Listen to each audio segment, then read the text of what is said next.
बिस्मिल्लाहिर्रहमानिर्रहीम। अस्सलामुअलैकुम dear students.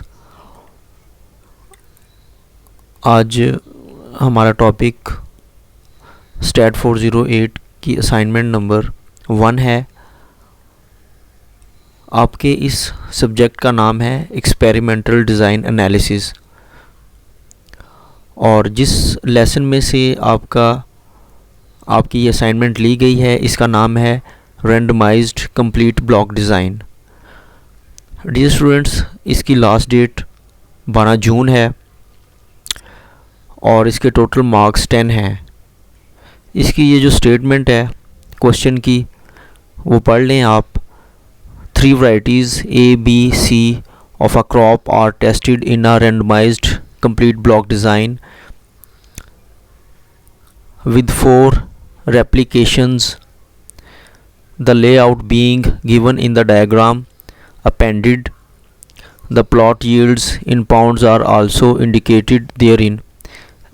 Analyze the experimental yields and state your conclusions. इसका मतलब ये है कि 3 varieties दी गई हैं A, B और C। ये रैंडमाइज्ड ब्लॉक डिज़ाइन में 4 नकलों के साथ इसको आपने जांचना है।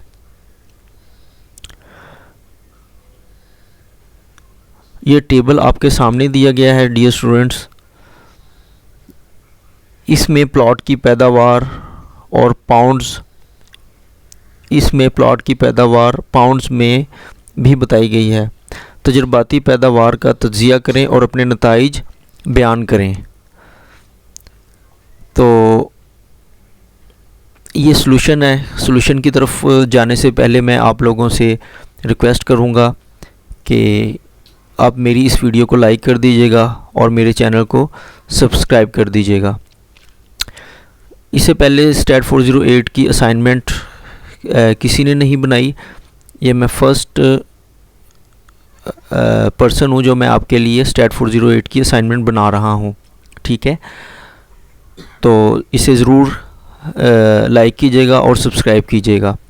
तो हमारा जो पहला स्टेप होता है डियर स्टूडेंट्स वो नल एंड अल्टरनेट हाइपोथेसिस का होता है। नल हाइपोथेसिस हमारा है H0, जिसके अंदर हम लिखेंगे the average yield of the 3 varieties is the same, और इसका अल्टरनेट हम लिखेंगे there is no difference among the replications. Second step में हम लिखेंगे लेवल ऑफ सिग्निफिकेंस। क्वेश्चन के अंदर लेवल ऑफ सिग्निफिकेंस नहीं दिया गया, तो ये हमेशा आप अपने जहन में रखिएगा कि जब लेवल ऑफ सिग्निफिकेंस ना दिया गया हो तो उस वक़्त हम अल्फ़ा की वैल्यू 5% लेते हैं। 5% का मतलब है 0.05। तीसरा स्टेप हमारा होता है टेस्ट स्टैटिस्टिक। तो टेस्ट स्टैटिस्टिक में हम F1 फाइंड आउट करते हैं और F2 फाइंड आउट करते हैं। अब देखें F1 is equal to MST over MSE। MST का मतलब है मीन स्क्वायर फॉर ट्रीटमेंट्स और MSE का मतलब है मीन स्क्वायर फॉर एरर। इसी तरह ही नीचे F2 में जब हम आएंगे तो MSR लिखा हुआ है, तो इसका मतलब है मीन स्क्वायर फॉर रेप्लिकेंट्स, और MSE का मतलब मीन स्क्वायर फॉर एरर, ठीक है डियर स्टूडेंट्स। फोर्थ स्टेप होता है हमारा कैलकुलेशंस। तो कैलकुलेशंस के अंदर ये जो हमारे पास टेबल दिया गया था, जो गिवन टेबल है, हमने इसको तरतीब में लिख लिया A, B, C, क्योंकि वो बेतरतीबी में टेबल था तो मैंने A की जो वैल्यूज़ हैं वो इस कॉलम की शक्ल में लिख ली हैं, B की इसमें और C की इस कॉलम में, ठीक है। और नंबर वाइज मैंने उनको कर लिया है 1, 2, 3 एंड 4। डियर स्टूडेंट्स, ये जो ब्रैकेट में है ये वैल्यूज़ हैं, इनका मैंने स्क्वायर लिया हुआ है, ठीक है। 32.1, इसका स्क्वायर है 1030.41। इसी तरह नीचे है 17.0, इसका स्क्वायर मैंने लिया है 289। एंड ये जितनी भी वैल्यूज़ हैं आपके इस टेबल में जो ब्रैकेट्स में लिखी हुई हैं, इन तमाम का स्क्वायर्ड मैंने लिया हुआ है, ठीक है। तो यहाँ पर देखें ये टी आई डॉट है, ये इसका मैंने सम लिया हुआ है, तो ये 98 आया है। इसी तरह ही यहाँ पर देखें मैंने इसका सम लिया हुआ है 17 + 32.7 + 30.7, इसका सम लिया है मैंने 80.4। इसी तरह ही यहाँ पर मैंने सम लिया है और यहाँ मैंने सम लिया है, ठीक है डियर स्टूडेंट्स। फिर आप इधर आएँ 32.1, 17.0, 40.8, 26.8, इनका मैंने सम लिया है, तो ये T.J से मैंने इसको डिनोट किया है और इनका सम आ रहा है 116.7, ठीक है। यहाँ से हम इसको टोटल करेंगे यहाँ तक, तो इसका आंसर 427 आएगा। इसी तरह जब हम इसको यहाँ से लेकर और यहाँ तक टोटल करेंगे इसका, तो ये भी हमारा आंसर 427 ही आएगा और आना चाहिए। अगर 427 नहीं आता तो इसका मतलब है कि हमारी कैलकुलेशन में कोई मिस्टेक है, ठीक है। तो ये मैंने चेक कर लिया है, आप भी चेक कर लीजिएगा। उसके बाद ये देखें यहाँ पर मैंने टी आई डॉट स्क्वायर लिखा हुआ है। इसका मतलब ये है कि ये जो टी आई डॉट की वैल्यूज़ हैं, जैसे ये 98 है, 80.4 है, 114.3 है, 134.3 है, इन तमाम वैल्यूज़ का 1 बाय 1 करके मैंने स्क्वायर ले लिया हुआ है, ठीक है। उसके बाद इनका मैंने यहाँ सम ले लिया है। अच्छा, फिर T².J यानी कि 116.7 का स्क्वायर मैंने लिया है, तो 13618.89, और इसी तरह इसका मैंने सम यहाँ लिया हुआ है, ये वाली वैल्यू आई है, इसका लिया है और ये वाली वैल्यू आई है, ठीक है। और आगे हम देखें समेशन y²ij, मतलब ये जो स्क्वेयर्स लिए हुए हैं मैंने 1030.41, ठीक है। 17 का स्क्वायर मैंने लिया है तो वो 289 आया, 1664.64। तो ये जो ब्रैकेट्स में वैल्यू हैं इनका मैंने सम लिया है, तो डियर स्टूडेंट्स ये सम आ रहा है 3702.29 यहाँ पर, ठीक है। इसी तरह ये वाली वैल्यू ब्रैकेट में, ये ब्रैकेट में और ये वाली वैल्यू ब्रैकेट में, इनका मैं सम लूँगा तो ये 5008.68 आएगा। इसी तरह ही यहाँ पर भी आ जाएगा इनका सम करने के बाद, तो यहाँ पर मैंने उनका टोटल कर दिया हुआ है। अब जो नेक्स्ट स्टेप है इसके अंदर हम करेक्शन फैक्टर फाइंड आउट कर लेते हैं। करेक्शन फैक्टर क्या होता है डियर स्टूडेंट्स? T_(n), ठीक है। तो T_, क्या होता है? T_, का से मुराद ये है कि यहाँ से ये TI डॉट और यहाँ से T.J, इन दोनों का जो यहाँ पर ये ग्रैंड टोटल है ना, तो ये इसका जब हम स्क्वायर करेंगे तो ये T_, का होल स्क्वायर बन जाएगा, यानी कि 427 का होल स्क्वायर ओवर n। क्या है डियर स्टूडेंट्स? n है हमारी रोज़ और कॉलम्स का मल्टीपल। तो रोज़ कितनी है? यहाँ पर हमारे पास 4 रोज़ हैं और 3 कॉलम्स हैं, तो 4 × 3 12, तो n क्या है हमारे पास 12। तो डियर स्टूडेंट्स जब हम इसको सिंप्लीफाई करेंगे 15194.08 आ जाएगा, तो ये करेक्शन फैक्टर हमारा आ गया, ठीक है। उसके बाद TSS हम फाइंड आउट करेंगे, double summation y²ij minus correction factor. ये जस्ट मैंने वैल्यू पुट की, डबल समेशन y²ij की, ये देखिए ये 16698.50, तो ये पुट की मैंने यहाँ, और माइनस करेक्शन फैक्टर, ये करेक्शन फैक्टर है 15194.08, इसको माइनस किया तो dear students total sum of square मेरे पास आया 1504.42। उसके बाद ट्रीटमेंट एसएस है, ट्रीटमेंट एसएस का formula summation T square dot J over R, तो यहाँ पर माइनस करेक्शन फैक्टर वही रहेगा, और summation T square dot J over R क्या है, ये देखिए summation T square dot J ये है, तो ये कितना है 62377.94, ये देखिए 62377.94 ओवर कितनी रोज़ हैं डियर स्टूडेंट्स, 4 रोज़ हैं, तो नीचे मैंने 4 लिख दिया है, और माइनस करेक्शन फैक्टर, तो इसका जब हम आंसर निकालेंगे तो 400.40 आ जाएगा। उसके बाद replicate sum of squares find out करेंगे, तो उसका फार्मूला है summation T I dot square over column minus correction factor, तो जस्ट मैंने इस टेबल में से वैल्यूज़ पुट करनी है।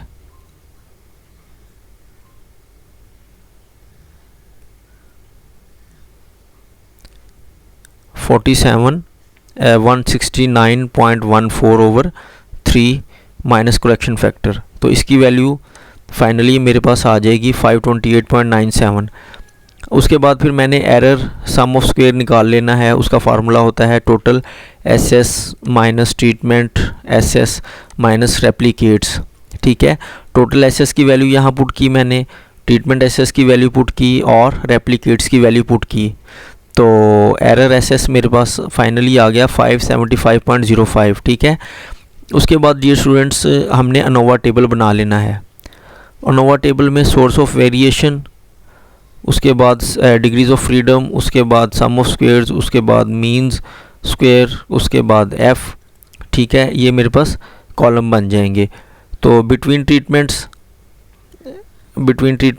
क्या आ जाएगा मेरे पास 2 आ जाएगा, क्योंकि कॉलम कितने थे 3 थे ना, तो 3 - 1 2, इस तरह बिटवीन रेप्लिकेट्स रो में लिखी हुई थी, तो वो कितनी थी 4 थी, तो 4 - 1 3 आ गया, ठीक है। तो इन 2 को 3 के साथ मल्टीप्लाई करेंगे तो 6 आ जाएगा, तो जब हम इनका टोटल करेंगे तो 11 आ जाएगा, ठीक है। उसके बाद सम ऑफ स्क्वेयर्स हैं, सम ऑफ स्क्वेयर्स 400.40, ये वैल्यूज़ मैंने निकाली हुई हैं, ये देखिए सम ऑफ स्क्वेयर ट्रीटमेंट का। फिर उसके बाद बिटवीन रेप्लिकेट्स का आ गया 528.97, ये देखिए ये, एंड 575.05, और जब मैंने इनका टोटल लिया तो ये आपके सामने 1504.42 आ गया, ठीक है। फिर मीन स्क्वायर निकाला मैंने। मीन स्क्वायर में क्या होता है कि ये 400.40 ये डिवाइड होगा डिग्रीज ऑफ फ्रीडम्स के साथ, तो 200.20 आया। इसी तरह ही 528.97 डिवाइड होगा 3 के साथ, तो 176.32 आया। इसी तरह ही 575.05 डिवाइड बाई 6 95.84, ठीक है। उसके बाद नेक्स्ट कॉलम है मेरा F, तो उसमें पहला मैं F1 फाइंड आउट करूँगा, तो उसका फार्मूला 200.20 डिवाइड बाई एरर, तो एरर कितना है 95.84, तो इसकी वैल्यू 2.09 आई, ठीक है। उसके बाद F2 है, F2 का फार्मूला 176, ये वाली वैल्यू 176.32 डिवाइड बाई 95.84, इसका आंसर 1.84 आया, ठीक है।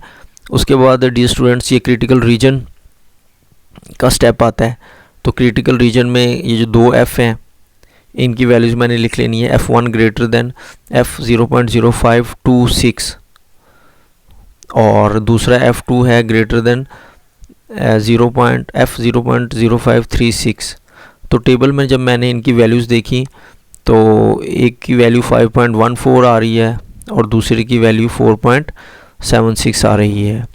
ठीक है जी। अब देखिए कैलकुलेटेड वैल्यूज़ हमारी क्या थी, एक तो थी 2.09 और एक F2 था हमारा 1.84। तो मैं सिर्फ आपको डायग्राम के ज़रिए समझा देता हूँ कि कंक्लूड हमने इसको कैसे करना है।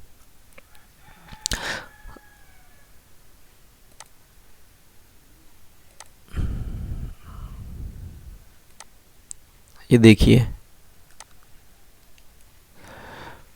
कैलकुलेटेड वैल्यू जो आई है वो 2.09 आई है। ठीक है, ये 2.09 कैलकुलेटेड वैल्यू आई है। और टेबल की वैल्यू क्या थी डियर स्टूडेंट्स, टेबल की वैल्यू थी 5.14। तो पहले मैं डायग्राम बनाऊंगा F1 की।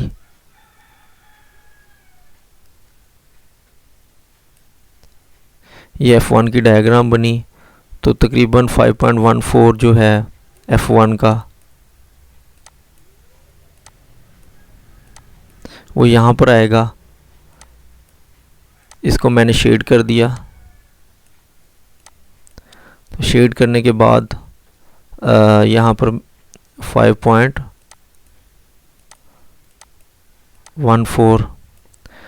और जो मेरी कैलकुलेटेड वैल्यू थी 2.09 थी ना, तो 2.09, ये 2.09 थी मेरी कैलकुलेटेड वैल्यू, तो 2.09 तकरीबन यहाँ पर आ जाएगा।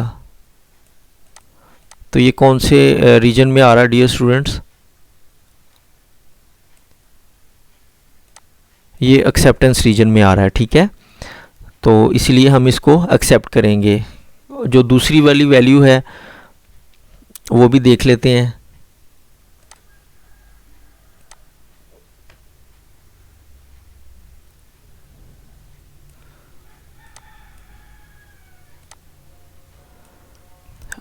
लीजिए डियर स्टूडेंट्स, दूसरी जो F2 की कैलकुलेटेड वैल्यू है वो है 1.84 और टेबल वैल्यू क्या है 4.76। ये लीजिए, ये मैं इसकी डायग्राम बना रहा हूँ।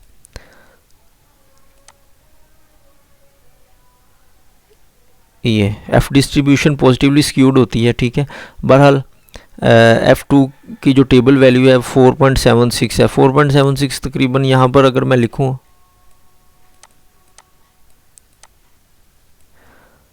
ये क्या है F2 है, तो इसको मैं शेड कर देता हूँ। ये क्या है, हमारा रिजेक्शन रीजन है। ठीक है, और जो मेरी टेबल वैल्यू आई है वो 1.84 आई है। 1.84 तकरीबन यहाँ पर लाई करेगा।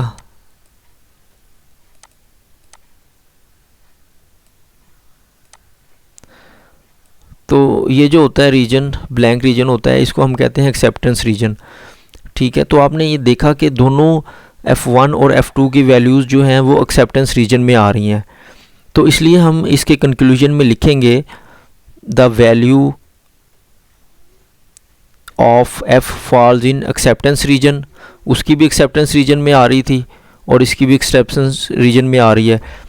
Hence we do not reject H naught, that is accept H naught and conclude that the average yield of the three varieties is the same। लीजिए डियर स्टूडेंट्स, ये आपका क्वेश्चन कंप्लीट हुआ। तो आखिर में मैं आपसे दोबारा फिर यही रिक्वेस्ट करूँगा कि आप मेरी इस वीडियो को लाइक कीजिएगा और मेरे चैनल को ज़रूर सब्सक्राइब कीजिएगा।